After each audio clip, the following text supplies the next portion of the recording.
On January 29th, 1674, the body of John Sassamon, a Christian Wampanoag, was found here at Assawompset Pond. This would be one of the many key events that would ultimately lead to King Philip's War. But before we get into King Philip's War and John Sassamon, let us talk about the date real quick. At the time, the colonists were using the Julian calendar, but in 1752 they would transition to the Gregorian calendar, thus marking the adjusted date of the event as February 8th, 1675. But for simplistic purposes of the video, we will stick with the old style dates. Now keep in mind with the Julian calendar, the new year was March 25th, whereas the Gregorian calendar, it is January 1st. Now, John Sassamon, who was he?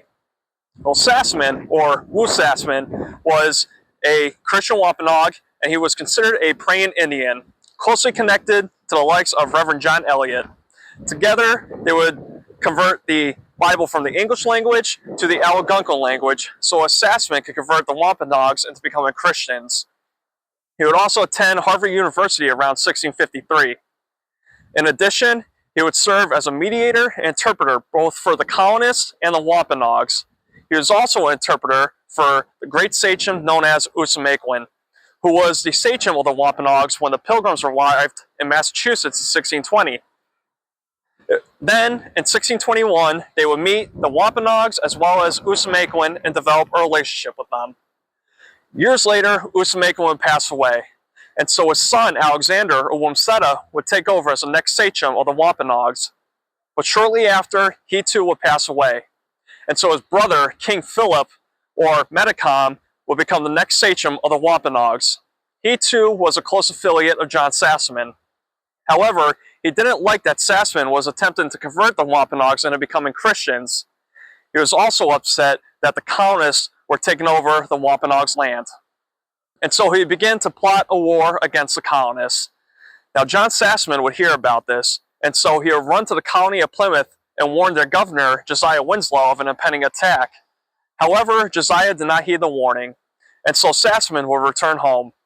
But while doing so, King Philip would hear about what Sassamon had did, and shortly after, Sassamon's body will be found under the frozen pond, again here at Assawompset Pond.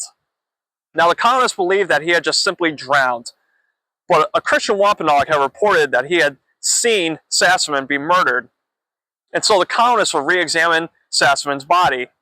Upon further examination, they found that his neck had been broken and that he had indeed been murdered. So what came of this? Well, on March 8th, the General Court at Plymouth would order a Wampanoag native and affiliate of King Philip, Tobias, or Pagapanaso, to answer for the murder of John Sassamon. The trial will be set for June 1st.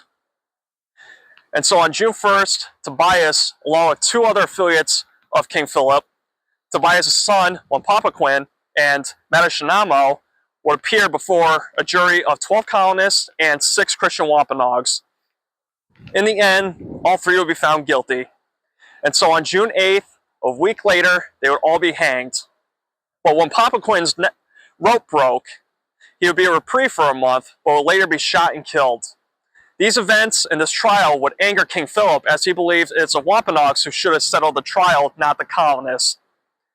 And so, on June 20th, a group of Pokanokets, or King Philip's men, are going to arrive in Swansea. Now there, they're going to burn down some homes and kill some cattle, but they won't attack the colonists just yet. 3 days later, they will return to Swansea. While there, a colonist by the name of John Salisbury is going to shoot and kill one of the Pokanokets, further angering King Philip and his men. And a day later, they would seek retribution and return to Swansea. This time, they will attack and kill around 10 colonists at Reverend John Miles' garrison house, among them being John Salisbury.